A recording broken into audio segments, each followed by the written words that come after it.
Na acadêmica. Eu não tinha iniciado ao vivo, tá? Então, pessoal, começando então a nossa semana acadêmica, agora sim, agora ao vivo para o público todo, tá? Eu estava falando aqui, mas só no nosso grupo aqui. Então, boa noite a todos, sejam bem-vindos à semana acadêmica do CCSA do ano de 2021. É uma semana especial aqui para nós, né, do CCSA, uma vez que a gente, depois de muitos anos, acabamos pulando o ano passado, por alguns motivos, né, obviamente, aí de estrutura, que a gente acabou deixando, né, passar em branco. Então, nós retomamos, assim, com bastante orgulho, né, esse evento tão tradicional já aqui dos cursos do CCSA. Eu sei que tem alguns estudantes que entraram na FURB ano passado, né, em 2020, e talvez não conheçam, né, esse movimento, né, estudantil, assim, na verdade, que é a Semana de Estudos Acadêmicos. A priori, na Semana Acadêmica, ela sempre foi organizada pelos estudantes, né, pelos diretórios acadêmicos, pelo DCE, porém, né, por questões também do afastamento, né, do ano passado, a falta de contato entre os estudantes, nós percebemos que esse movimento, né, que os diretórios acabaram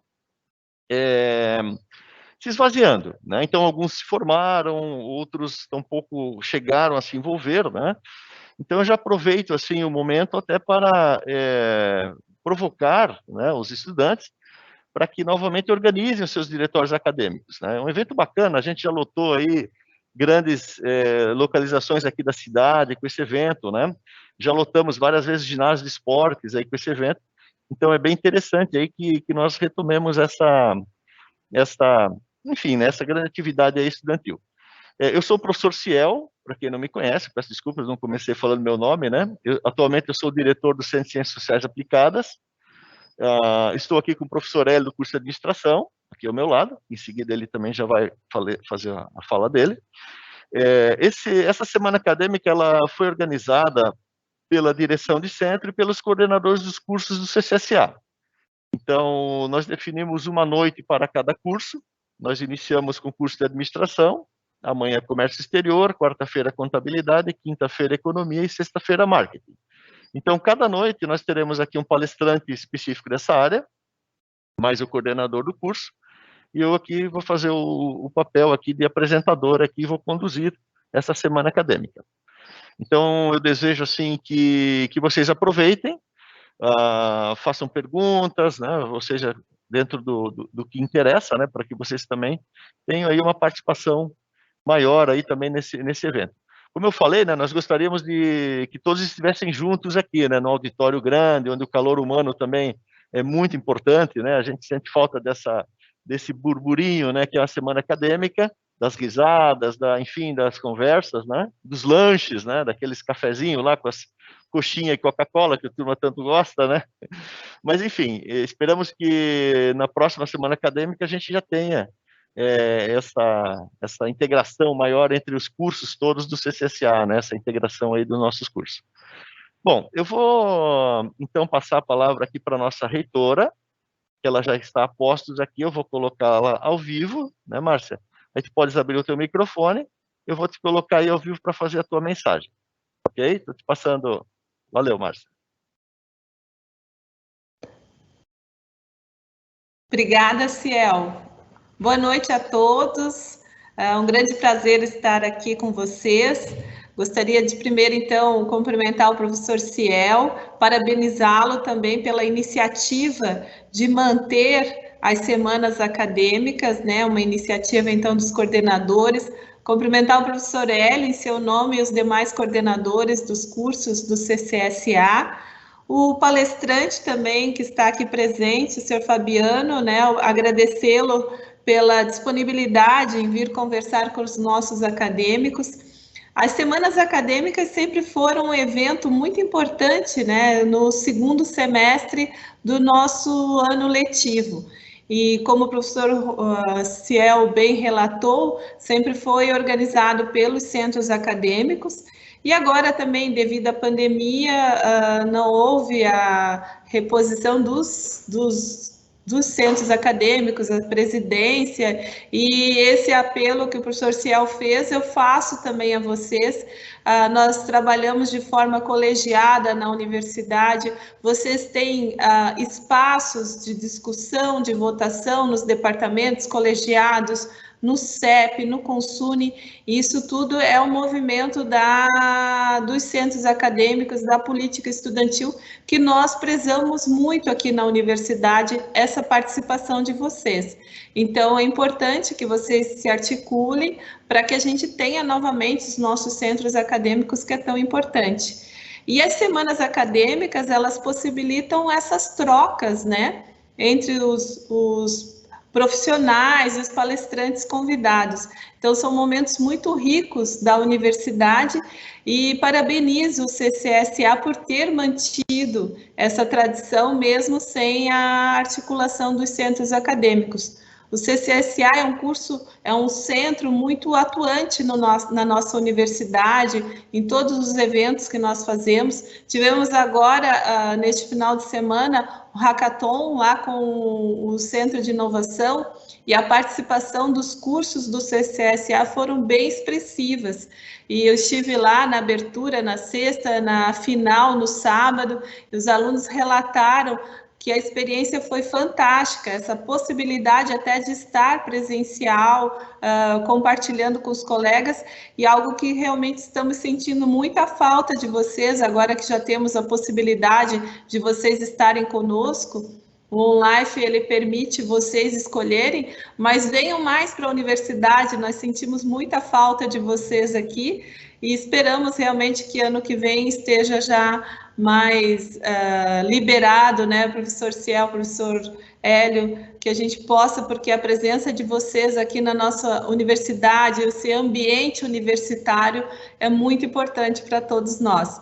Então, parabenizo também pela organização de cada dia ser, né, um curso, e tenho certeza que todos os alunos vão poder aprender muito, que hoje os eventos multidisciplinares enriquecem muito, né, o nosso dia a dia.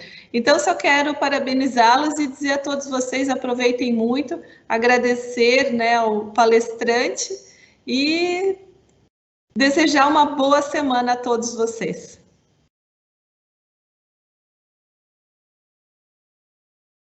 Obrigado, Márcia. Deixa eu entrar aqui. Márcia, obrigado pela participação, obrigado pela presença. Então, também frisando, né, complementando a fala da Márcia, a minha fala anterior, né, que esse evento foi realizado aqui pelos nossos coordenadores aqui, que foram atrás, conversaram com os palestrantes. Nós tivemos um apoio sensacional aí da equipe da CCM, né, que nos ajudou aqui na produção do material, aqui dos convites, enfim, dos folders eletrônicos, né, a Fernanda, Paulo, Tiago, Gregory, né, pessoal do ambiente de aprendizagem, que deu o maior apoio montando o estúdio, né, vocês estão reparando que a gente tem aqui um estúdio aqui, isso aqui é feito numa sala de aula aqui, a sala F101, então a gente tem uma rádio pirata aqui, fazendo a transmissão aqui do evento, né, mas está tudo muito legal, tudo funcionando. Antecipadamente eu peço até desculpas se tiver algum imprevisto, mas nós temos uma equipe de apoio aqui que vai nos auxiliar se acontecer alguma coisa. Eu vou passar então a palavra para o professor Hélio, que é o coordenador do curso de administração, e que vai abrir a semana acadêmica, né, para que posteriormente aí o nosso querido Fabiano aí faça a sua palestra, né, Fabiano? Então, já agradeço a tua presença aí também. O Fabiano já está aqui na minha tela de comando preparado para entrar ao vivo, mas eu vou colocar antes o professor Hélio, ok?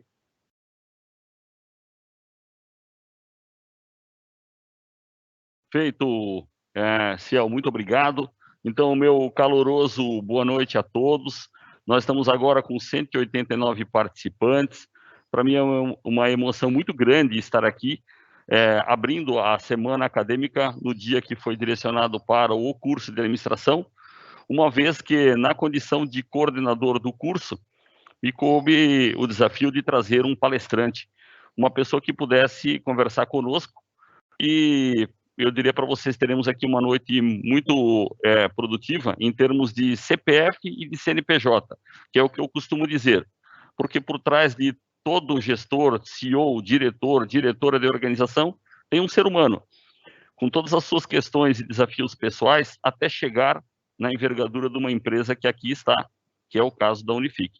Mas antes disso, eu quero saudar toda a nossa comunidade acadêmica, os alunos do curso de administração, os alunos do curso do CCSA, dos cursos do CCSA, a exemplo da programação dos demais dias que teremos, a nossa comunidade acadêmica de egressos, por que não? Temos aqui ex-alunos que estão apresentando. Minha calorosa saudação aos nossos professores, que aqui estão também, nossos técnicos administrativos, porque somos um grande time. E a ideia de fazer uma semana acadêmica com todos esses desafios que temos, remete, professor Ciel, sim, aos eventos anteriores, na qual a gente tinha o nosso ginásio de esportes lotado. Antes disso, aí vai um pouco de saudosismo também, na condição de egresso do curso de administração, eu fiz parte do movimento estudantil, vou confidenciar aqui a vocês, fui fundador do Diretório Acadêmico de Administração, do DAAD, carregamos banco de madeira para a primeira semana de administração, na época chamava Proeb, é um lugar que hoje é conhecido como a Vila Germânica, em Blumenau, e lotávamos aqueles ambientes com o nosso DAAD, na qual eu de antemão já faço um desafio aos nossos acadêmicos do curso de administração de retomarem o diretório acadêmico, porque esse evento é vosso. Ciel e professor Hélio aqui, como foi bem dito aqui, estamos assim meio que de intrometidos nessa provocação de manter a semana. Gostaríamos de ter, sim, as semanas organizadas pelos acadêmicos, a exemplo de períodos anteriores. Então, para mim, é uma satisfação muito grande, na condição de ex-aluno do curso de administração, ajudar a construção dessas semanas acadêmicas. Na condição de professor, já vai algum tempo aí que estou atuando na universidade, nem sob tortura, diria quanto tempo, mas a fisionomia escondida atrás da máscara já denota aí pelo menos 2 décadas, que vão aí em relação ao curso de administração. E mais recentemente, na condição da coordenação do curso de administração. Muito próximo ao dia 9 de setembro, que é o dia que se comemora o Dia do Administrador, é o Dia do Administrador, né? Então, parabéns aí a todos que nos escutam, que nos veem na condição já de administradores formados, os que estão próximos à colação de grau, logo, logo serão bacharéis, logo estarão fazendo parte do nosso time. Sem mais demoras, sem mais agradecimentos, eu quero passar a palavra ao Fabiano. Nós não temos uma fala formal aqui, eu combinei com o Fabiano que nós tivéssemos aqui um depoimento muito tranquilo, muito transparente dele.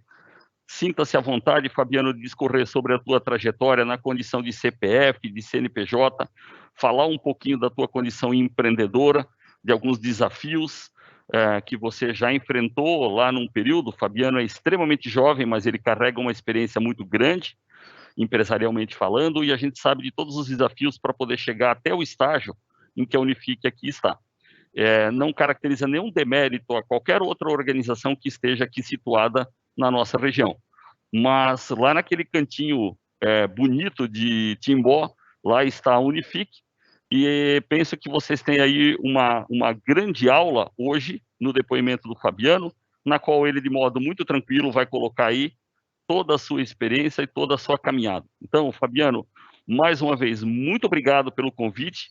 Estendo esse agradecimento a toda a equipe Unifique, em especial a Annelise, a qual eu incomodei bastante até poder ter você aqui no nosso evento abrindo a Semana de Administração. Então, mais uma vez, muito obrigado. Eu vou devolver, então, a palavra ao Ciel para que ele conduza a liberação do Fabiano para o nosso evento aqui. Muito obrigado, uma boa noite. Legal, professor Hélio. Então, eu vou colocar o Fabiano no ar aí, ao vivo. Fabiano, boa palestra aí para ti, vou te colocar aqui. Entrando em 3, 2, 1, no ar, ao vivo. Boa palestra.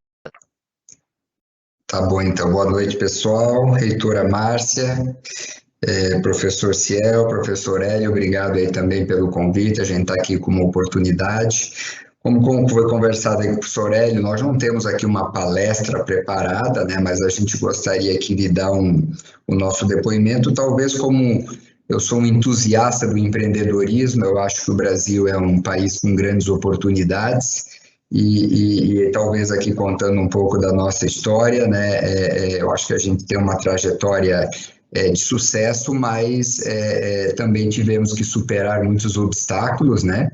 Então, assim, eu posso começar dizendo que o interessante é a nossa empresa foi fundada em 1997, enquanto eu era estudante do curso de Administração de Empresas na FURB, estudava no curso matutino, e começou esse movimento da internet no ambiente universitário, evidentemente, isso começou a acontecer com mais vigor, esses comentários, e aí eu tive a ideia de montar uma empresa para fornecer serviço de internet.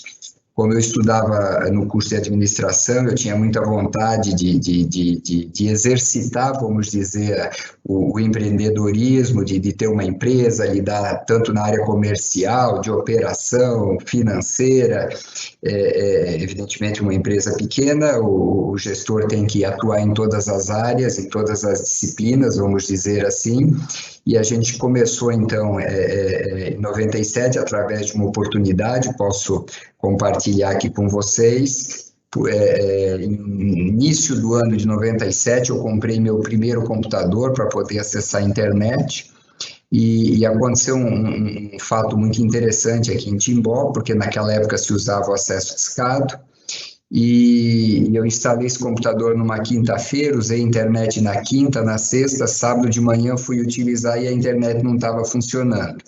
E naqueles dias, há 25 anos quase atrás, 24 anos, não era que nem hoje, que tu já ficava apavorado, desesperado, que precisava resolver na hora. Eu fui olhar na segunda-feira o que tinha acontecido. E aí descobri que o provedor da cidade tinha fechado, né? Tinha falido. E aí eu disse, poxa, comprei um computador agora, esse negócio da internet, tá todo mundo falando disso, e aí eu pensei, poxa, vou atrás para ver se a gente consegue, deve ser um baita negócio, o cara abriu e meio ano depois quebrou, deve ser um excelente negócio, e disse, vamos tentar fazer essa trajetória.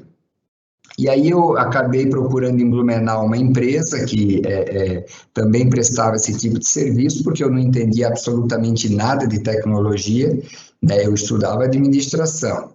E aí fiz uma parceria com uma empresa de Blumenau para que a gente pudesse adquirir esse conhecimento técnico deles como prestação de serviço, e acho que uns 3 ou 4 meses depois, ou 5 meses no máximo, a gente colocou de pé aí a abertura, na época era a TPA, que era Timbó Provedor de Acesso, e aí eu quero compartilhar com vocês o primeiro grande erro do empreendedor, né? Eu anotei tudo o que precisava, fiz o levantamento, planejei tudo, e na época eu descobri que eu precisava de R$25 mil para comprar os equipamentos, montar a instalação, contratar o serviço. Só esqueci de colocar nessa conta que a empresa, quando você abre, ela não começa dando lucro no primeiro, no segundo mês. Você precisa ter uma capacidade financeira para poder sustentar o negócio. E no final do primeiro ano eu descobri, a duras penas, que eu tive R$25 mil de prejuízo. Exatamente um valor muito parecido com o que eu tinha amealhado, arrecadado para montar a empresa, e foi muito duro, porque eu não tinha muitos recursos na época, e aí a gente foi tocando o negócio com bastante dificuldade, até que a gente culminou no ano de 2000, em função do crescimento, necessidade de investimento e necessidade de arcar com aquele prejuízo mensal que a gente tinha todo mês, porque o negócio ele vinha crescendo, mas ele não alcançava ainda o ponto de equilíbrio. E a gente começou a chegar perto disso 3 anos depois da operação. Então, aqui fica uma dica aí para quem for empreender, que tem que dar uma pensada que quando a gente monta um negócio, muito provavelmente você não vai conseguir usufruir desse negócio já dos primeiros meses ou anos de vida, né? Pelo menos aqui foi bastante difícil. E no ano 2000, eu já tive que fazer o meu primeiro equity. A gente não tinha mais recursos, e aí eu tinha, naquele momento, 100% da empresa. Uma empresa, para vocês terem uma ideia, naquele momento faturava R$13 mil por mês. E eu consegui, na cidade precisava de recursos, uma empresa no início da trajetória não lucrativa, não tem acesso a crédito em hipótese alguma, sem garantias reais para dar, e era chance nenhuma de conseguir levantar esses recursos. Então, eu lancei aqui na cidade, aqui para alguns conhecidos, essa oportunidade de vender 40% da companhia, e na época o Kleber Manes, que é sócio hoje aqui da Unifique até hoje, aceitou a nossa proposta, aderiu aí ao nosso negócio na época. A gente conseguiu então levantar esses recursos através desse equity, e a gente conseguiu tocar aí por mais um tempo, fazer os investimentos. Mas eu quero dizer também, deixar claro para vocês que mesmo com a entrada do Kleber, nos próximos 10 anos, né, a gente teve que tocar essa companhia aqui também sem fazer distribuição de dividendos, né? Eu acho que no nosso quarto, quinto ou sexto ano de empresa, a gente instituiu aqui um salário, né, para nós, em função do trabalho que a gente exercia na companhia, mas quero dizer para vocês que eram 2 salários mínimos que nós tínhamos o direito de tirar aqui da companhia, e toda a nossa geração de caixa a gente reinvestia no negócio para que ele pudesse se desenvolver e crescer, né? Então, aqui eu também gosto de frisar essa outra dica, que eu vejo às vezes muitos empreendedores confundindo a conta corrente da companhia com a conta corrente pessoal. Então, o professor aí muito bem lembrou aí que nós temos uma história do CNPJ aqui, mas também temos uma história do CPF aqui que tá acompanhando, mas é bom a gente tomar muito cuidado para não confundir o que é recursos da companhia com a sua necessidade pessoal. Então, isso seguramente faz alguns empreendedores ficarem pelo caminho, porque a empresa, no começo da sua trajetória, não tem estrutura suficiente, às vezes, para se sustentar ela própria, né? Principalmente se você tem um negócio que cresce. Para crescer precisa de capital. Então, assim, a gente passou bastante dificuldade financeira, mas com muita persistência, com muita resiliência, a gente foi superando esses obstáculos nesse primeiro momento mais de recursos, né? Mas eu acho que foi muito bom também para a gente imputar no nosso DNA essa cultura assim de ser bastante cuidadoso com as finanças, né? Então, nossa empresa, ela sempre teve um histórico de crescimento alto. Nós trabalhamos com uma rentabilidade muito boa no mercado, mas mesmo assim a gente sempre tomou muito cuidado em ser bastante criterioso aí com os nossos gastos, com os nossos investimentos, fazendo com que o retorno sobre os capitais investidos sempre tivesse índices muito bom, né? Então, é uma trajetória no início difícil, você não tem muito acesso ao crédito, a gente, como empreendedor, acaba não dando muita importância para alguns aspectos que a gente aprende bastante ali na universidade, como, por exemplo, a questão da contabilidade, a questão desses controles financeiros, né? Eu reconheço que no começo aqui a gente deixava isso um pouco meio com uma preocupação menor, né? A gente sempre tem aquele objetivo, precisamos vender, entregar o serviço, fazer funcionar para poder cobrar, e às vezes acaba deixando a parte da organização contábil, financeira, às vezes um pouco de lado. Evidentemente que você vai crescendo e chega uma hora que você diz, poxa, agora não é mais possível. A gente costuma ver muito por aí uma contabilidade às vezes que custa barato, mas funciona meio assim, você faz de conta que está pagando e o cara faz de conta que está fazendo uma contabilidade e fica todo mundo se enganando, e chega uma hora que isso acaba pesando um pouco, né? Bom, aqui chegou num determinado momento que lá para 2000 e alguma coisa lá que a gente percebeu isso, e aí começamos a investir mais nessa questão dessa organização para que você tivesse uma governança melhor, mais controles. E aí aconteceu um fato muito interessante, que a gente começou a perceber daí que as linhas de crédito começaram a se abrir para a companhia, né? A partir do momento que você apresenta para as instituições financeiras uma organização melhor da tua companhia, o pessoal começou a melhorar lá as análises que eles faziam, o nosso crédito começou a aumentar, isso acabou criando um círculo virtuoso muito bom. A gente começa a ter acesso a algum crédito. No começo não é aquele crédito de melhor qualidade, principalmente no que diz, a gente vive num país que é exceção agora ao período recente, mas a gente sempre tem taxas de juros elevadas, né? Se a gente pegar essa trajetória das últimas 2 décadas, e você sempre consegue, às vezes, períodos, né, de pagamento curtos. E esse tipo de financiamento para investimento, ele é meio duro, né, porque normalmente o investimento precisa de um período aí para ele poder gerar frutos, né. Mas a gente foi se virando com volumes menores, esse crédito, vamos dizer assim, um pouco menos adequado para investimento, mas já nos ajudou no começo, né?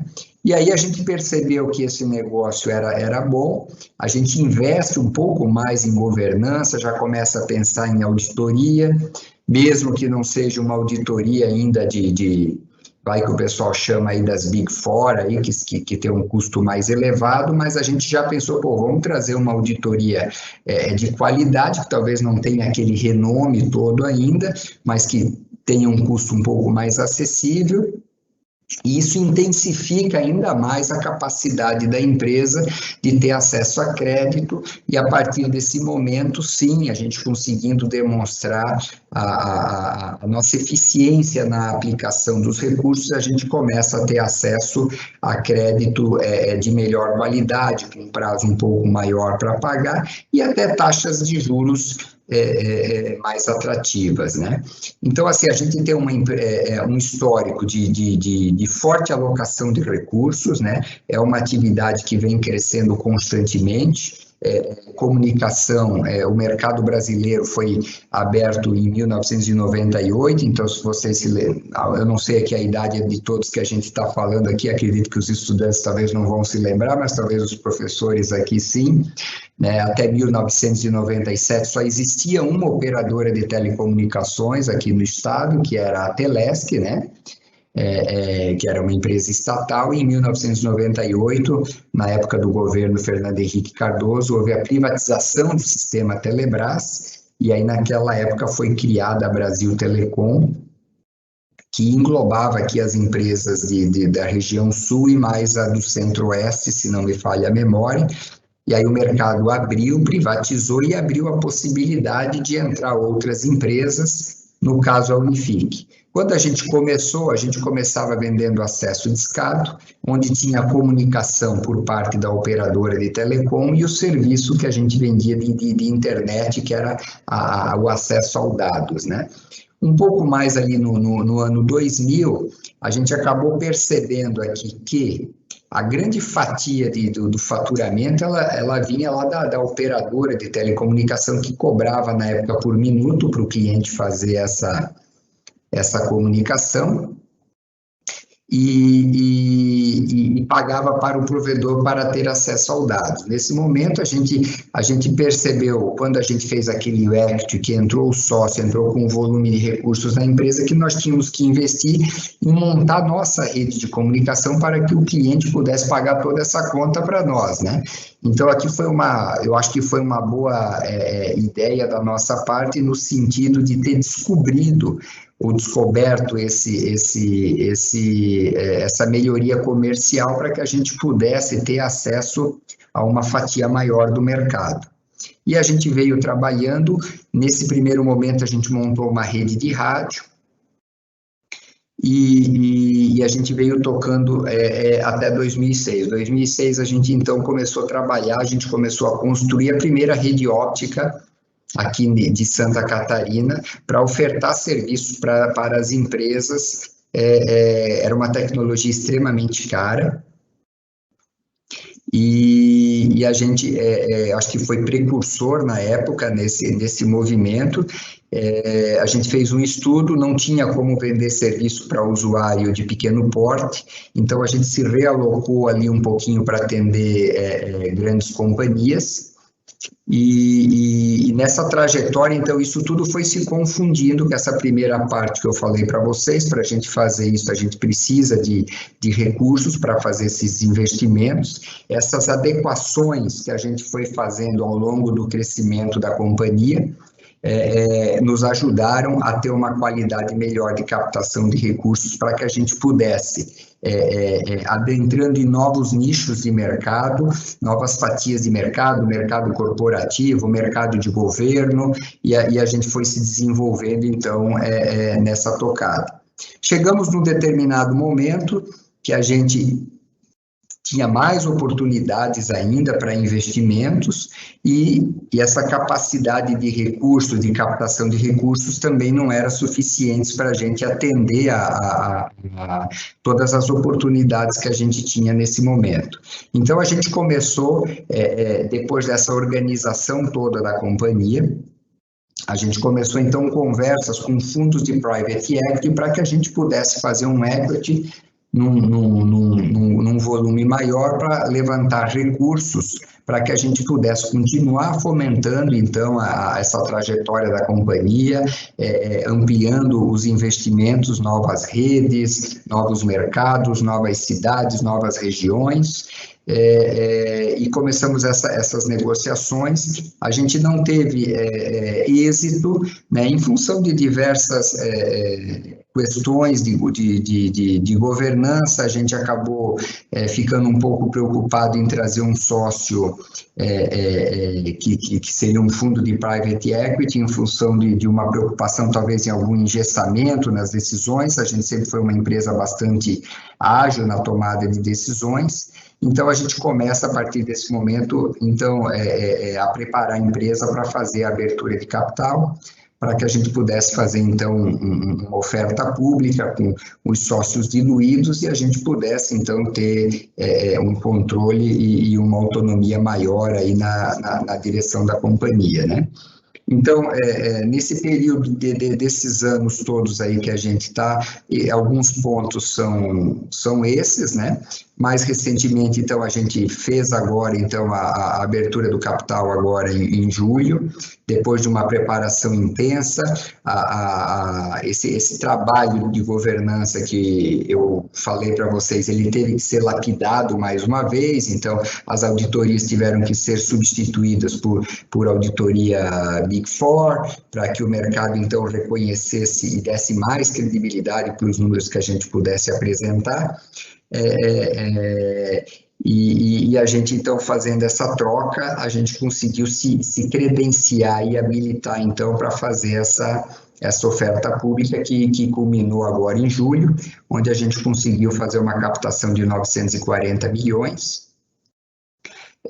que vai possibilitar agora a empresa, nos próximos anos, fazer um plano mais audacioso de crescimento. A nossa companhia é uma empresa que cresceu mais de 60% em média nos últimos 3 anos, e a gente pretende agora manter, nós temos um planejamento para os próximos 5 anos, onde a gente mantém crescimento a essas taxas, mas é óbvio que aí para você conseguir fazer isso, você precisa de bastante recursos. Então a obtenção desses recursos junto ao mercado de capitais, nós entendemos que foi a melhor alternativa para a companhia, para que a gente pudesse aproveitar essas oportunidades, né?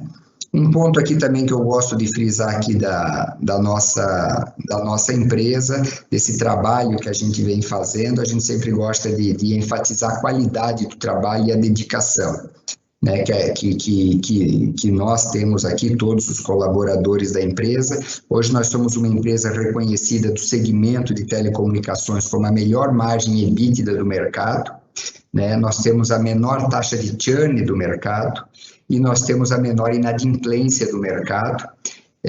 Talvez isso, alguns atribuem o fato da gente talvez estar numa região, como é que a gente vai dizer assim, a região sul no Brasil, ela é talvez um pouco mais privilegiada, não sei se exatamente essa palavra, mas alguns do mercado reconhecem isso, né? Santa Catarina hoje tem taxas de desemprego muito inferiores quando comparada com a média nacional, se não me falha a memória, que média nacional a gente está falando em 14%, enquanto que Santa Catarina deve girar aí entre 5,5%, 6%. Então, nós temos taxas americanas aqui praticamente de desemprego. Isso faz com que o poder aquisitivo das pessoas seja um pouco melhor e a gente consiga alcançar. Mas isso tudo sempre focado na qualidade dos serviços. Então, a gente sempre teve uma estratégia aqui de que, mesmo com todas as dificuldades que a gente enfrentou nessa trajetória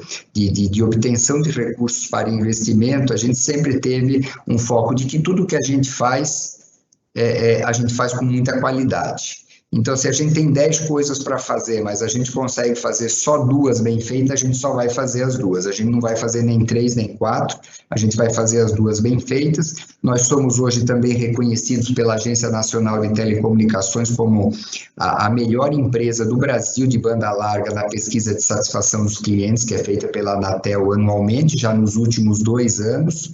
A gente obteve esse prêmio, né? É uma empresa que então apresenta esse crescimento significativo. Aí, professor Hélio, eu fiz essa introdução aqui, a gente pode falar sobre diversos temas, mas eu gostaria de saber se vocês aí têm algum ponto aí que a gente possa talvez aqui transformar aqui num bate-papo, para que a gente possa direcionar aqui melhor aqui aos interesses aí do pessoal. Ok.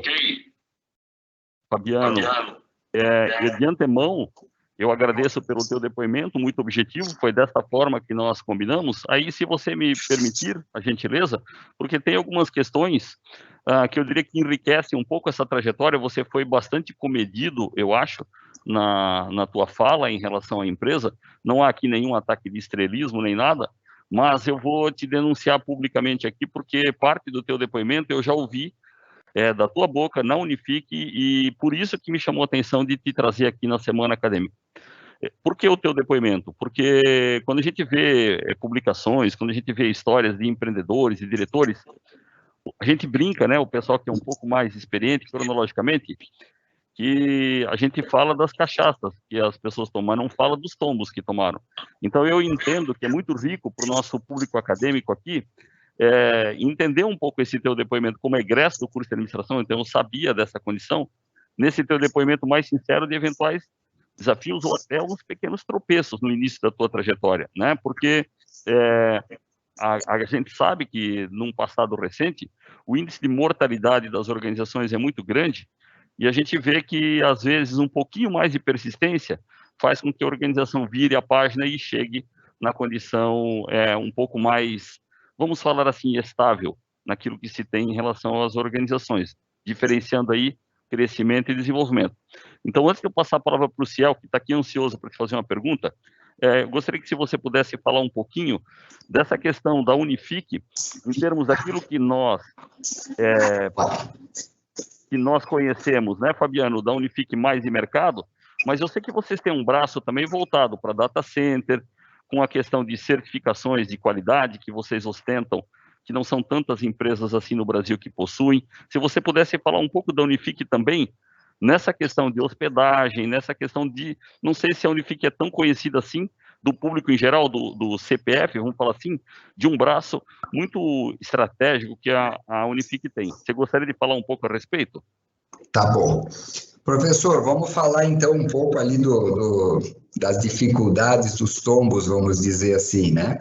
Porque no tempo que eu estudava, de cada 10 empresas, 9 não conseguiam, vamos dizer assim, prosperar aí, sei lá, mais de 1 ou 2 anos, né? Eu não sei como é que está esse número hoje nessa atualidade, né?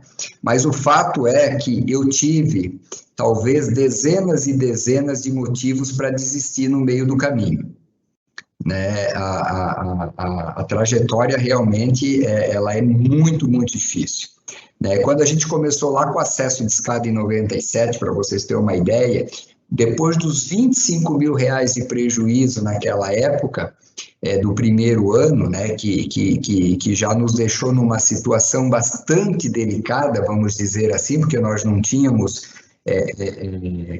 muito capital para fazer frente a esses prejuízos, surgiu o IG na época, que era a internet gratuita. Então, você imagina você ter um negócio que você vende o serviço, né? Na época a gente vendia por tipicamente R$ 25 a R$ 35, lá uma mensalidade de cada cliente, está com dificuldade financeira tremenda, está sem caixa, não tendo lucro, e aparece uma gigante que a Telemar lançou, que era o IG, com propaganda na televisão de 5 em 5 minutos, dando de graça aquele serviço que você precisava vender, né? Quer dizer, se você tiver um mínimo de racionalidade, qual é a chance que você tem de prosperar nesse mercado, né? Pois não é que eu vou dizer para vocês que num primeiro momento eu também pensava, eu dizia assim, poxa, esse negócio aqui não tem mais como dar certo. Só que o problema é que eu estava já com o negócio enterrado até o pescoço, eu pensava, pô, se eu sair agora eu vou perder tudo, vou perder meus 25 mil que eu investi, vou perder mais os outros 25 mil que eu paguei de prejuízo, e na época, para mim, isso era todo o meu capital e eu ia ficar mais ou menos no zero e sem ter mais nenhuma perspectiva, né? Ia ser uma tragédia. Então, assim, apesar de eu ter um forte motivo para desistir, eu também via, poxa, mas se eu desistir também não vai ser fácil, eu vou ter que começar outra coisa, e como é que vou fazer para começar tudo de novo e passar por esse primeiro ano tão difícil quanto a gente passou? Eu pensei, pô, provavelmente vou ter que passar também, né? E um mês depois, olha só que interessante isso, gente, porque às vezes a gente tem um problema pela frente que a gente diz assim, poxa, esse negócio aí é insolucionável.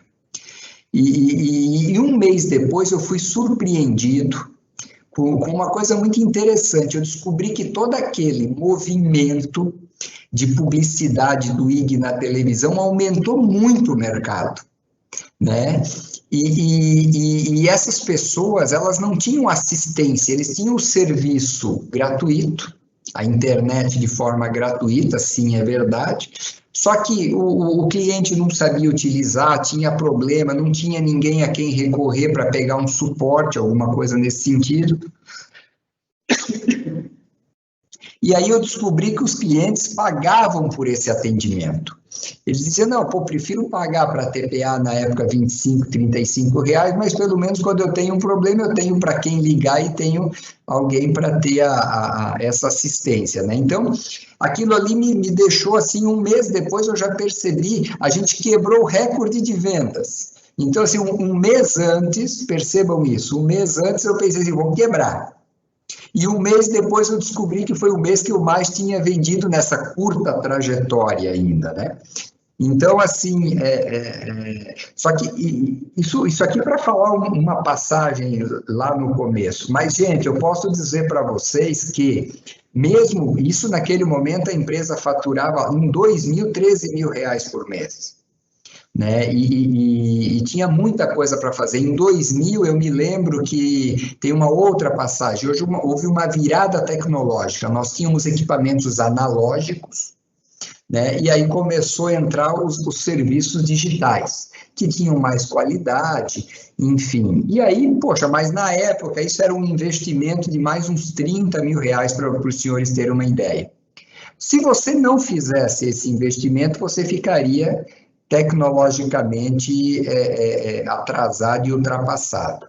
E eu precisava desse recurso para poder atualizar a companhia. Era uma empresa que naquele momento ela parou de dar prejuízo, ela não dava mais prejuízo, mas ela faturava muito pouco ainda, então a gente não conseguia tirar nada dela. E foi quando a gente fez esse primeiro equity, vamos dizer assim, essa sociedade lá, e eu acho que foi uma decisão muito acertada. Na época eu me lembro que algumas pessoas não me incentivavam, porque diziam, pô, você vai ter sócio, isso é um problema, isso é um pepino. Eu posso dar meu depoimento pessoal aqui para vocês, sócio é um problema quando você tem um negócio muito ruim. aí, ou mal administrado. Se você tiver um negócio que você está administrando ele bem, o sócio não deve ser um problema, não. Não deveria ser um problema. Agora, se tiver talvez um sócio ruim, não sei, né? Mas eu sempre tive um excelente relacionamento com o meu sócio. Primeiro, a gente sempre foi muito transparente, nunca ninguém quis tirar uma vantagem ou outra, né? O objetivo aqui era né? Era fazer essa empresa crescer, se destacar, ter qualidade desde o começo, né? E o que eu posso dizer aqui que acho pouco provável, né? Não estou dizendo que não é possível que aconteça, mas acho pouco provável que você vá construir uma grande empresa em 4 ou 5 anos. Né? Você vai ter que assumir realmente que você vai ter que dedicar uma boa parte da sua vida, vamos dizer assim, para essa missão. Né? Mas um outro ponto que eu quero levantar aqui também, quando eu falo e defendo muito o empreendedorismo, que você não precisa empreender só abrindo uma empresa. Você pode empreender trabalhando também numa organização empresarial. Né? Eu acho que se você quiser, se você puder trabalhar numa empresa, numa organização empresarial, não vá lá, não o faça como um empregado, não o faça como um funcionário. Se sinta dono daquele negócio e trabalhe como se aquilo fosse seu também. Eu tenho certeza que você vai ser reconhecido, você vai ajudar essa companhia a andar para frente.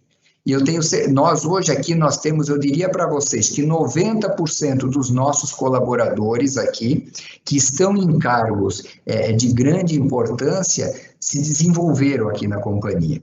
Conhecem diversas camadas, e isso é muito bom, pessoal, porque uma coisa que eu posso dizer para quem está estudando hoje, e você só vai entender isso depois que você estiver perto. Eu não sou tão jovem assim, já tenho 48 anos, estou há 24 anos aqui dirigindo essa empresa, mas vocês vão entender o quanto a experiência é importante.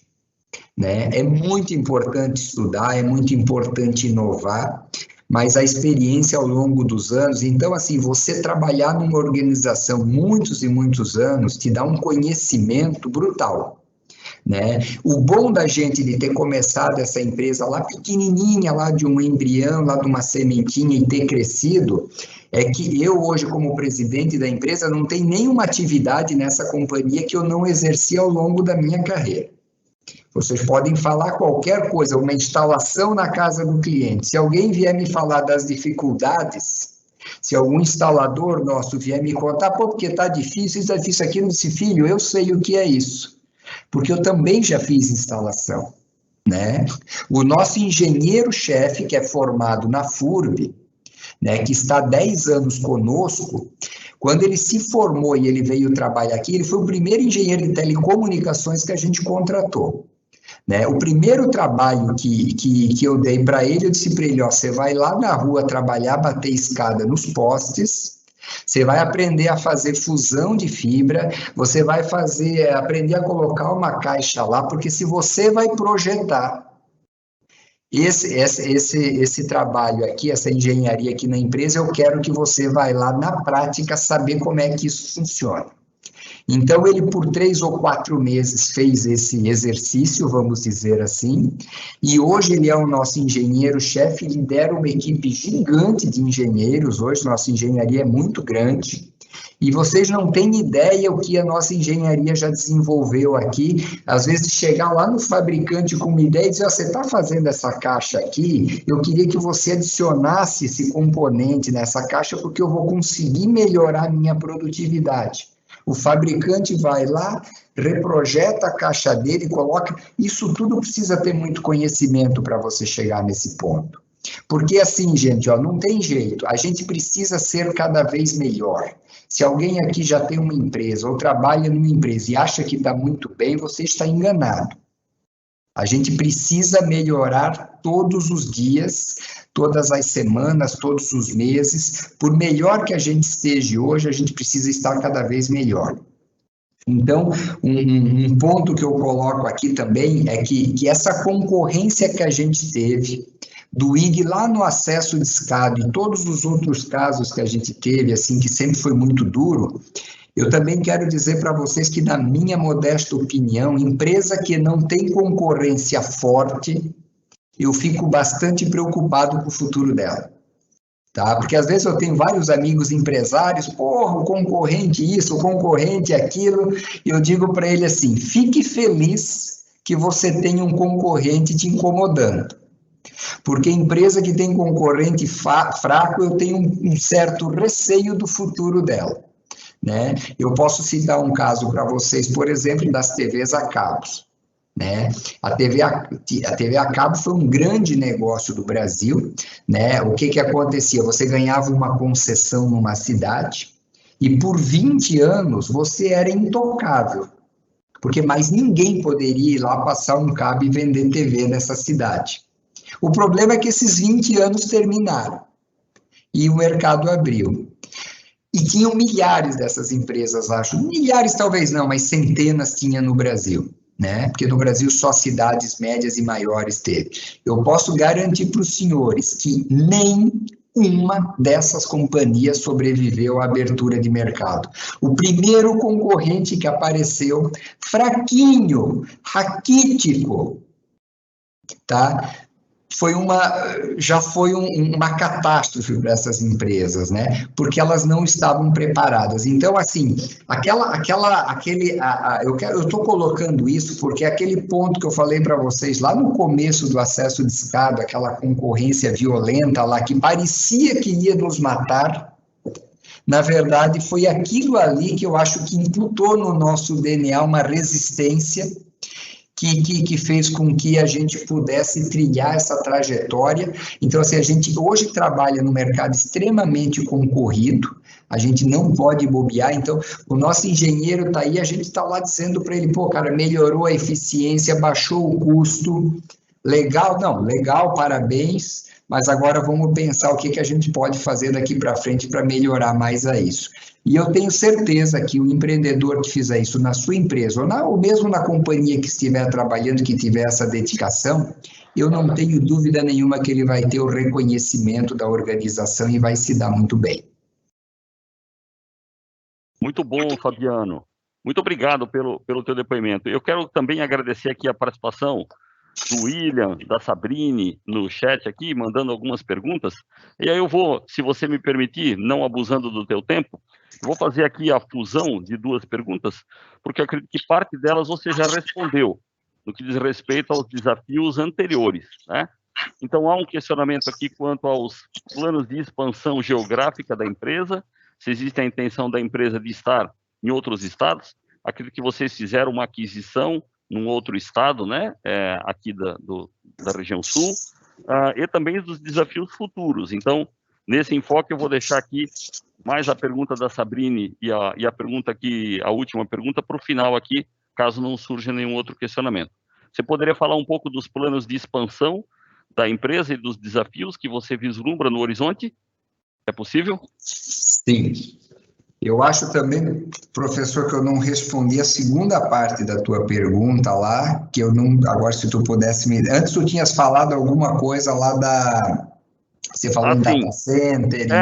Porque vocês têm um produto de hospedagem, ou a questão de... Quando eu visitei, me impressionou muito na questão da segurança das instalações, porque isso hoje é um tabu das organizações de fazerem isso da forma menos tradicional, né?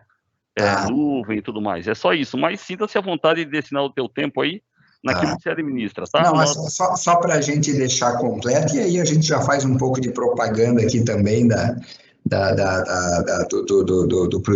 a gente construiu aqui um data center aqui em Timbó, certificado Tier 3, né? São poucos, acho que a gente deve ter algo como uns 40 data centers desse hoje no país, com a maioria esmagadora em São Paulo, um pouco no Rio de Janeiro, né? Então, assim, era muito concentrado lá naquele nicho lá. e a gente acabou, a Unifique hoje, uma empresa de telecomunicações, gente, ela acabou meio que virando uma empresa de dados também, né? Porque tudo virou dados, hoje voz, vídeo, né? Então, e aí a gente, para que a gente pudesse ter uma qualidade de serviço superior, uma disponibilidade acima da média do mercado, a gente precisa ligar os nossos equipamentos num local que confira uma segurança e uma alta disponibilidade. Então, a gente investiu na construção desse data center, primeiro, por uma necessidade da própria Unifique, né? E segundo, nós temos uma carteira hoje com dezenas de milhares de clientes empresariais. A gente, então, resolveu por uma questão daquilo que eu falei para vocês, de otimizar e ser competitivo. Já que tínhamos que fazer esse investimento, fizemos um investimento um pouco maior e a gente abriu, então, essa oportunidade de mercado aqui, um novo produto, que é fazer as hospedagens dos dados dos clientes aqui no nosso data center também, que é algo que nós acreditamos que daqui para frente vai ser amplamente utilizado. As empresas estão começando a se dar conta, principalmente as tradicionais, de quanto é importante a questão de preservar a integridade desses dados, né? O pessoal, às vezes, hoje estão começando a entender o quanto que esse processo de digitalização nas companhias está tendo um peso. Inclusive, na minha opinião aqui também, a empresa que, seja de qualquer segmento, não interessa se é do metalúrgico, se é do segmento mais tradicional que vocês possam imaginar, né, que não investir forte em digitalização, na minha opinião, em muito pouco tempo vai perder competitividade e ela vai ter sérias dificuldades para competir. E aí também entra essa questão de você ter que investir muito nessa tecnologia, nesses equipamentos, e precisa ter gente para cuidar disso. Então, para tentar ajudar essas companhias nesse aspecto, a gente, poxa, vamos montar uma equipe especializada nisso. Em vez de cada empresa montar a sua pequena estrutura, que isso não me parece economicamente viável, né, elas poderiam se utilizar de parte da nossa estrutura, que foi muito bem feita. Para vocês terem uma ideia, um data center certificado Tier 3, ele tem que ter uma disponibilidade de 99,985% ao ano. Isso quer dizer que esse data center ele tem o direito de parar no máximo 1,5 horas por ano, né? Então, assim, é um serviço de alta disponibilidade. E as empresas estão começando a perceber que parar uma manhã, parar uma hora, ou parar um dia, ou arriscar perder os seus dados, né, pode lhe trazer um prejuízo muito grande. E quem não caiu a ficha ainda com relação a esse aspecto, eu recomendo fortemente que comece a dar uma atenção, porque, para mim, aqui faz toda a diferença na questão da competitividade. Aqui na Unifique, apesar da gente se intitular uma empresa tecnológica, nós estamos com fortes investimentos de dezenas de milhões, ampliando ainda mais a digitalização para que a gente possa fazer mais coisas com menos gente. Olha que nós somos um grande empregador, a gente contrata hoje 50, 60 novos profissionais todos os meses, mas nós investimos fortemente em sistemas, em programas, para quê? Para fazer determinada função, a gente antes precisava de 30 pessoas, que a gente possa fazer com 20 depois, porque isso vai fazer com que a gente seja mais competitivo ali na frente, né? Sobre a expansão, a gente sempre teve uma filosofia aqui, que eu quero compartilhar aqui com vocês. A Unifique, uma vez, ela só atendeu Timbó. Ela começou em Timbó e ela atendeu só Timbó. Depois ela foi atender o município vizinho aqui de Indaial, depois foi atender Rio dos Cedros, Benedito Novo, Ascurra, Rodeio, né? E a gente foi indo assim, porque eu sempre tive uma filosofia, que a gente só ia dar o próximo passo quando a gente fosse muito forte aonde a gente estava. Quando a gente estava muito forte aqui no Médio Vale, ficamos fortes no Alto Vale, aí a gente foi para o norte, foi para o litoral, né? Hoje a Unifique é a segunda maior operadora do estado de Santa Catarina, à frente da Vivo Telefônica, à frente da Oi, e nós estamos ainda atrás da Mexicana Telmex, que no Brasil opera com a marca Claro, né? Isso é muito relevante, gente, porque esses concorrentes grandes, eles são muito grandes. Então, aqui serve também como um exemplo, nós estamos competindo com empresas que faturam dezenas e dezenas e dezenas de bilhões, né? São verdadeiros gigantes mundiais, eles não são gigantes a nível de Brasil, eles são gigantes a nível de mundo, é outra dimensão, né? E eu posso lhe assegurar que no primeiro semestre de 2022 nós vamos ser a maior operadora do estado de Santa Catarina, porque nós vamos passar a Claro, né?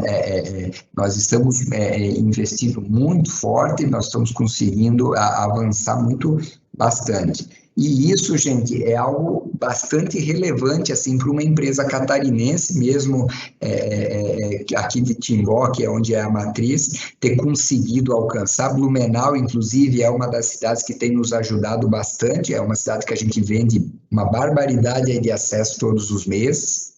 E se me permitir aqui também fazer um parênteses aqui para falar um pouquinho da área comercial, que é uma área que me agrada bastante, e as minhas pós-graduação são nessa área. Eu acho que a empresa ela tem que decidir o que ela quer da vida dela, ela tem que ter um posicionamento, né? Porque o mercado ele é gigantesco e ele tem várias camadas, e eu sempre disse o seguinte, que a Unifique, por ofertar um serviço essencial, eu disse, nós não podemos abrir mão de ofertar o melhor serviço, né? Então, a gente vai observar no mercado que a Unifique não é a empresa mais barata do mercado hoje, eu reconheço isso, só que nós não estamos aqui para enganar o cliente, ela não é a mais barata, mas eu posso lhe garantir que a gente entrega hoje um serviço de maior qualidade. Por quê? Os fornecedores que eu compro também não são os mais baratos, mas são os melhores, né? O nosso data center que a gente montou aqui, que gentilmente o professor Hélio visitou, ele tem os melhores fornecedores da classe mundial de equipamentos de alta criticidade, né? E isso, gente, não tem jeito, tem um custo. Ninguém compra Gol no preço de BMW, ou BMW no preço de Gol. Não tem jeito, você não vai conseguir fazer. Você pode até dizer, não, mas eu rodo bem com o Gol também. Tá tudo bem, e pode ser que o Gol seja o seu produto, né? Mas daí você não é o cliente da BMW, entendeu? Então a gente sempre tentou não, trabalha diariamente para a gente ter esse foco de ofertar um serviço de maior qualidade, porque na minha cabeça tá assim, o serviço hoje de internet ele ficou meio essencial na vida das pessoas. A gente costuma dizer aqui na empresa que a paciência do nosso cliente ela termina em 1 segundo. O cara ficou sem internet, daqui 1 segundo ele já está nervoso, não tem jeito. Ou o filho vai deixar o pai nervoso, a mãe nervosa, alguém vai ter gente nervosa aí na casa, não tem jeito. Então a gente trabalha muito duro. Não quer dizer que a gente não tenha problemas. Eu perco o cliente todos os dias, a gente perde todos os dias clientes que estão insatisfeitos com a Unifique. Mas tenham a certeza que isso é uma taxa, né? A nossa taxa de churn hoje, para vocês terem uma ideia, é 1,3%, a média do mercado é 2%. Porque tem fatores que não estão sob nosso controle. Então, professor Hélio, tu mora em que rua ali, professor Hélio? Eu moro no bairro da Velha, em Blumenau, numa transversal da Rua dos Caçadores. Perfeito. Então, o professor mora lá na transversal da Rua dos Caçadores, foi um caminhão lá, bateu num poste, arrebentou o cabo, não tem jeito, vai parar a internet. E vai ser um Deus nos acuda, alguém vai ligar aqui e vai dizer, pô, porque essa internet não está funcionando nunca. Eu disse, poxa, mas está funcionando 1 ano sem parar. Não funciona nunca isso aqui. O cara fica muito nervoso. Então, assim, a gente tem uma estrutura hoje de atendimento, e o que eu digo para o cliente? Eu disse, olha, a gente não pode garantir que o serviço não pode parar. Não tem jeito, isso eu seria leviano da minha parte fazer isso. Só que o que a gente assumiu um compromisso aqui? Nossa empresa assumiu um compromisso que sempre que tiver um problema, nós vamos ser o primeiro que vamos arrumar. Porque quando arrebenta o cabo lá no poste, arrebenta de todo mundo, gente, não tem jeito, é o da Unifique, é o da Vivo, é o da Claro. Agora, eu lhe garanto que a nossa equipe é a primeira que vai chegar lá para fazer essa manutenção, tá? Então, fazendo essa propaganda agora, vamos falar aqui da parte da expansão. Então, a gente está com esse foco de ser a maior operadora do estado de Santa Catarina, nós achamos que isso está bem encaminhado, e evidentemente que a Claro e os nossos concorrentes estão aí trabalhando também todo dia para impedir que isso aconteça, né? Não pensa que o pessoal está dando moleza para nós, não. E aí vocês podem ver o poderio que eles têm de marketing. Não, assim, é uma briga, né, Davi contra Golias, vamos dizer assim. Mas a gente tem conseguido desempenhar esse papel. Nós estamos investindo fortemente agora no Rio Grande do Sul. Então, assim, a gente achou, pô, agora a gente está muito bem em Santa Catarina, e não quer dizer que a gente não quer estar melhor ainda, mas a gente se sentiu, vamos dizer, em condição de ir para o Rio Grande do Sul. Então, nós estamos fazendo um trabalho lá, a gente já adquiriu 2 empresas no Rio Grande do Sul, estamos em processo aí, talvez, para adquirir mais 1 ou 2, onde a gente vai montar uma estrutura lá, e a gente pretende, o ano que vem, disputar a liderança no Rio Grande do Sul também. E outro estado que a gente também gostaria de expandir é o Paraná, porque são estados que estão aqui nos limites geográficos do Nordeste de Santa Catarina, e a gente pretende também ir para lá. Nós temos um planejamento de forte crescimento. Para vocês terem uma ideia, a Unifique terminou o ano de 2020 com 286 mil assinantes. Nós pretendemos terminar este ano com 490 mil assinantes. E vamos chegar o ano que vem a 920 mil assinantes. Então, assim, é um crescimento muito forte nesse tamanho que a gente está. É uma briga aí diária que a gente tem para conseguir realizar essas nossas metas, mas nós estamos convictos que vamos ter sucesso. O desafio futuro, eu acho que a gente tem, a gente passou agora por esse processo de abertura de capital, e eu poderia aqui elencar alguns dos motivos, né, que nos fizeram. Ser uma companhia de capital aberto, assim, é algo bastante desafiador, assim, né? Antes a gente estava aqui em 3 sócios. Então, imagina que a gente sentava aqui numa reunião e resolvia as coisas. Uma companhia de capital aberto, você passa a ter milhares de acionistas, né? E você tem que dar satisfação para todos eles, né? Então, o cara liga aqui querendo uma informação, querendo saber uma coisa, querendo saber outra. Então, teve que se montar uma estrutura, evidentemente, a área de RI, que é relacionamento com o investidor, para poder atender essas demandas do investidor, né? E olha a responsabilidade que a gente assumiu, né? Porque antes a gente estava aqui, apesar de você ter o acionista, o poder de decisão ainda é nosso. Então, se a gente tomar uma decisão que não monetizar, não rentabilizar bem o nosso investidor, ele vai nos cobrar duramente e podemos até ser punidos, né? Porque daí o pessoal começa a vender o papel e aí você acaba desvalorizando a companhia. Antes, empresa de capital fechado, você até podia dizer assim, minha empresa vale 1 bi, vale 2 bi, vale 100 milhões, enfim, não sei. Você atribui o número, mas você nunca sabe se é aquilo ou não. Empresa de capital aberto, todo dia, às 17 horas, você pode ir lá olhar, o mercado diz que você vale X, né? E é muito duro isso, porque num mês, às vezes, caiu 20%. Poxa, mas o que a gente fez em 30 dias que a gente ficou 20% pior ou melhor, né? Mas o mercado vive de muita expectativa, vive de fluxos, né? E aí a gente depende muito também de situações macroeconômicas que não estão sob nosso controle.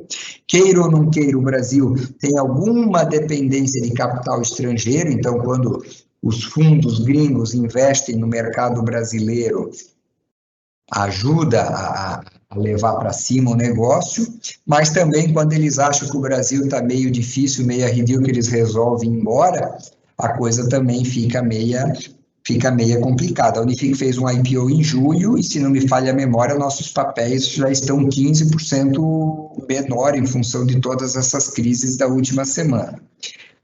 Evidentemente que quem investe em mercado de renda variável, na minha opinião, não deveria de investir para ganhar dinheiro de hoje para amanhã, de uma semana para outra. Deveria ter uma visão de dizer, olha, eu vou ser sócio dessa companhia e eu acho que daqui 2, 3, 4 anos essa companhia vai estar... vai realizar o plano de crescimento dela, porque o objetivo de você fazer a abertura, primeiro, foi esse, de você ter acesso a mais capital. Então, a gente vende um pedacinho da nossa empresa, a Unifique acho que vendeu algo em torno de 27%, colocou lá em free float, o mínimo que a CVM exige é 25%, né? Empresa desse patamar, se for uma empresa maior, ela pode dar lá o que eles chamam de waiver e você poderia colocar uma participação menor, mas do nosso porte a gente teria que colocar 25%. Você capta esse dinheiro e o que nós como acionistas, vamos dizer assim,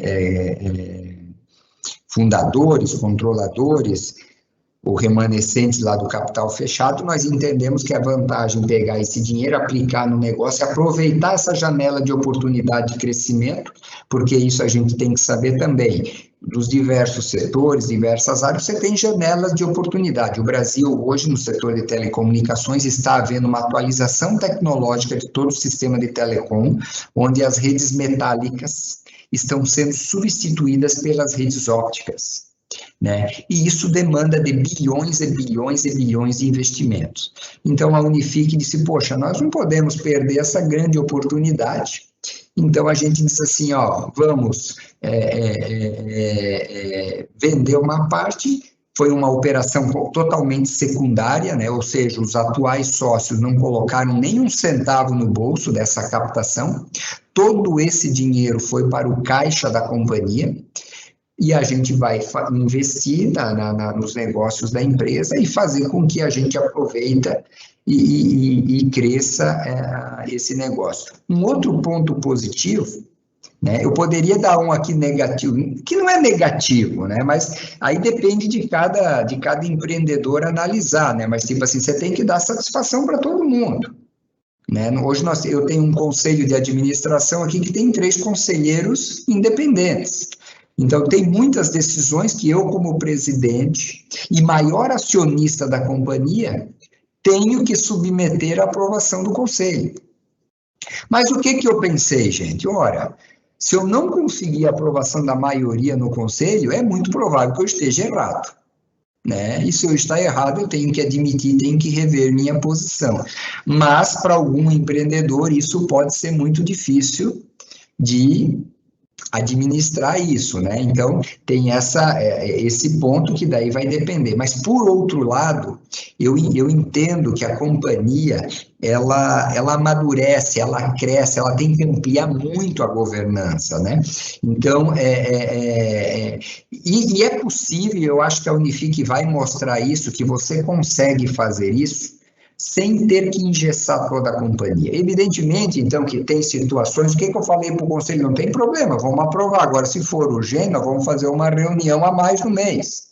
Também não vamos esperar lá, só vai ter reunião daqui 3 semanas, se houver essa necessidade, né? Então, a gente procura estimular as pessoas, a todo mundo estar antenado na nossa agilidade. Nós somos uma empresa sempre muito ágil e a gente não quer perder isso, né? Só que você tem uma burocracia a mais que você tem que cumprir, tem que ter auditoria interna, auditoria externa, um mundaréu de gente. Se acontece você vai fazer uma aquisição, no mesmo dia que a gente assina essa aquisição, nós já temos que comunicar ao mercado, né? E se o comunicado não for de acordo, a CVM ainda te notifica dizendo, pô, mas você não falou isso, não falou aquilo, por que não falou, por que falou, enfim, né? Então, assim, é bastante trabalhoso. Mas eu acho que vai ajudar a perpetuar o negócio da companhia, né?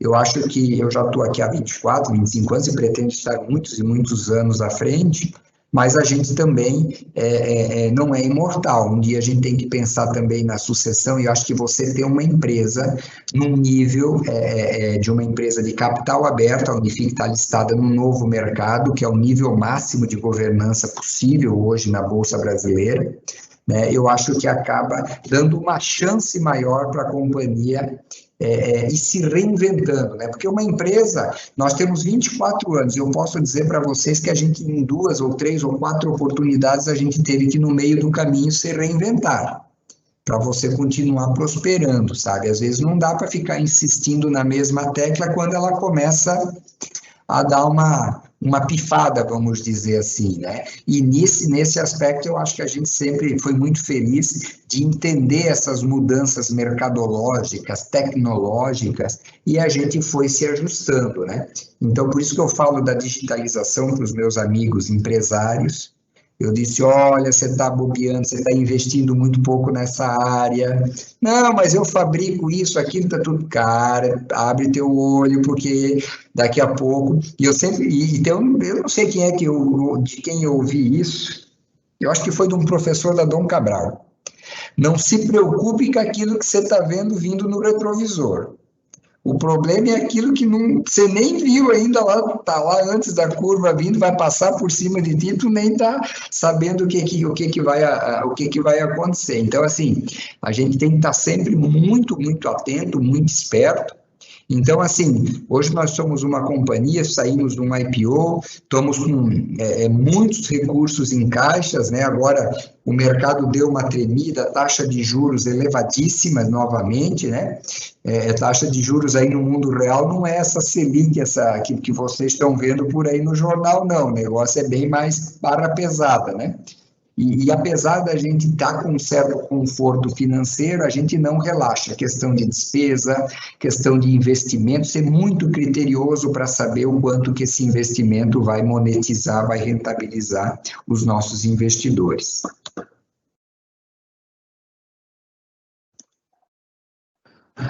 Então, Fabiano, a minha análise pessoal, em termos de eventos que eu participo, e a gente participa de diversos, é quando a gente está com aquela sensação de que o tempo vai acabar e que a gente ainda teria muito assunto ainda pela frente. Isso, para mim, demonstra a qualidade do evento. Por que eu te digo isso? Está batendo aqui 8h16, eu não quero abusar da tua disponibilidade, nós chegamos no pico a 218 participantes, muitos elogios aqui em relação ao chat. Você pode, eu te encaminho depois os comentários, gente que já trabalhou com vocês está aqui, outras perguntas que a gente poderia, se o tempo assim permitisse, discorrer mais, mas efetivamente o tempo sempre é o nosso grande inimigo.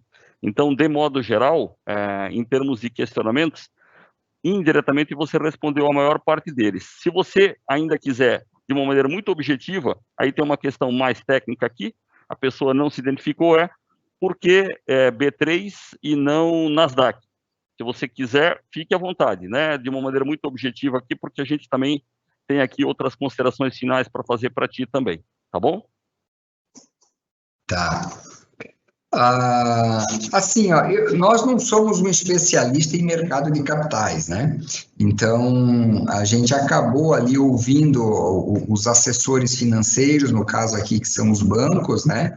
O nosso sindicato foi formado pela XP, pelo BTG e pelo Itaú, e a gente acabou aí atendendo as recomendações deles, né? Evidentemente que se tivesse feito lá fora, poderia ser uma possibilidade, mas não quer dizer que um dia a gente também não possa...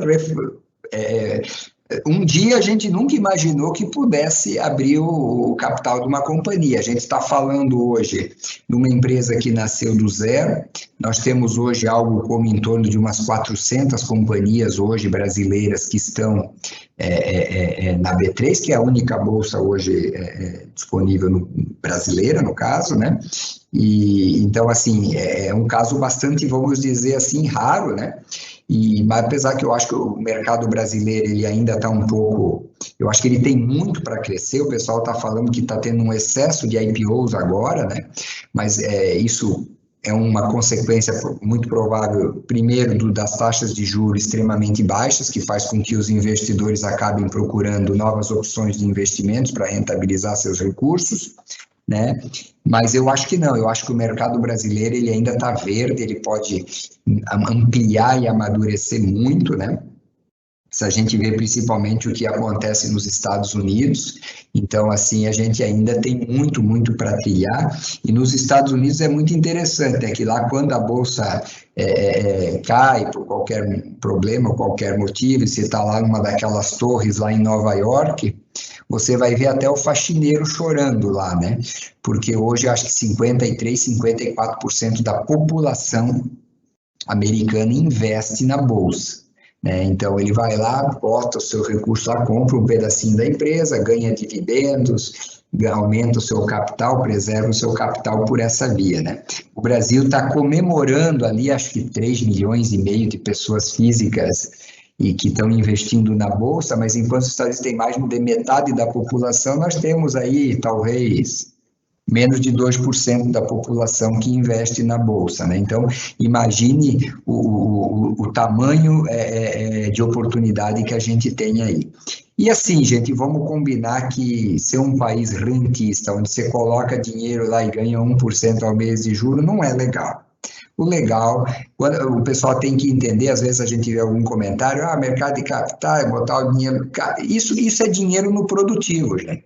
Esse dinheiro que os investidores colocaram agora na Unifique estão se revertendo em centenas e centenas e centenas de novas vagas de trabalho, investimentos para crescer, para desenvolver nova tecnologia, mais qualidade, que vai melhorar a produtividade das pessoas, das companhias, né? Isso tudo cria esse círculo virtuoso que vai fazer com que o nosso país possa melhorar, andar para frente, né? Eu sou um entusiasta do Brasil, acho que poucos lugares do mundo vocês vão encontrar oportunidades de investimentos como a gente tem aqui no Brasil, gente. Aqui tem tudo por fazer, né? Agora, faça com qualidade.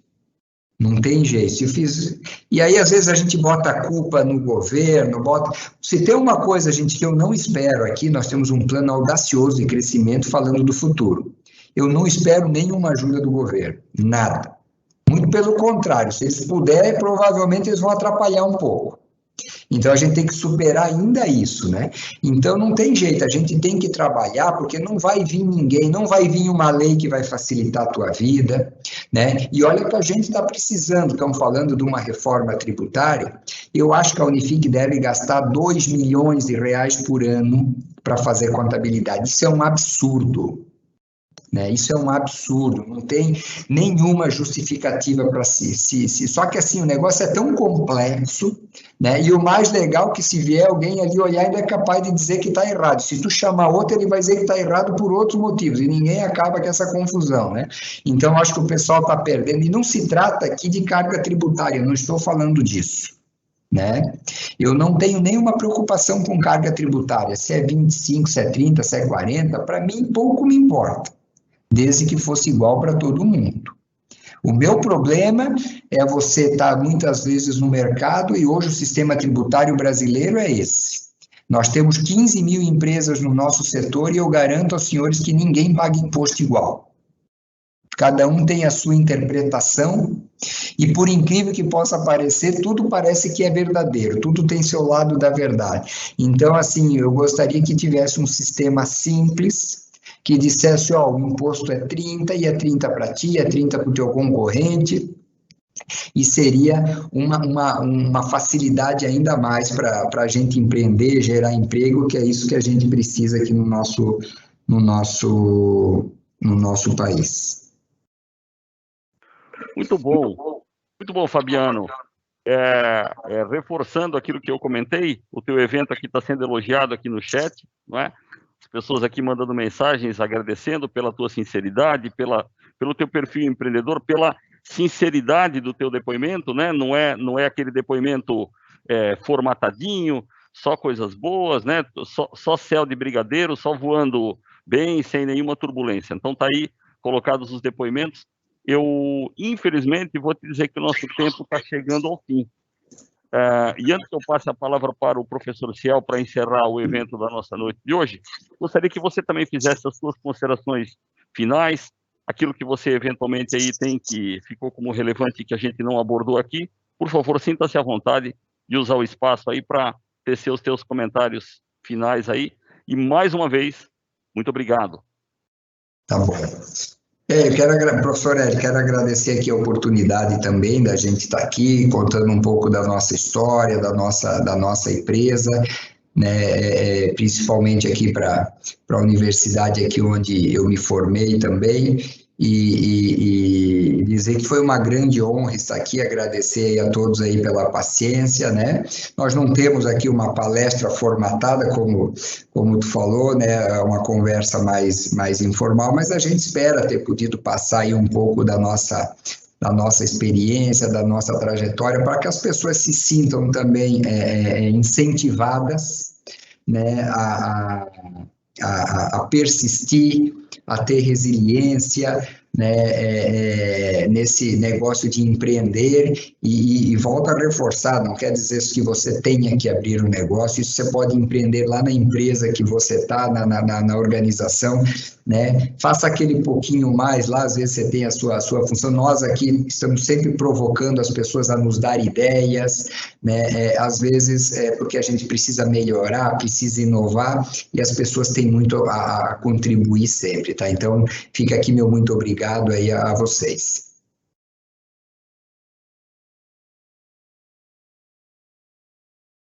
Legal, Fabiano, nós é que agradecemos aí muitíssimo a tua presença.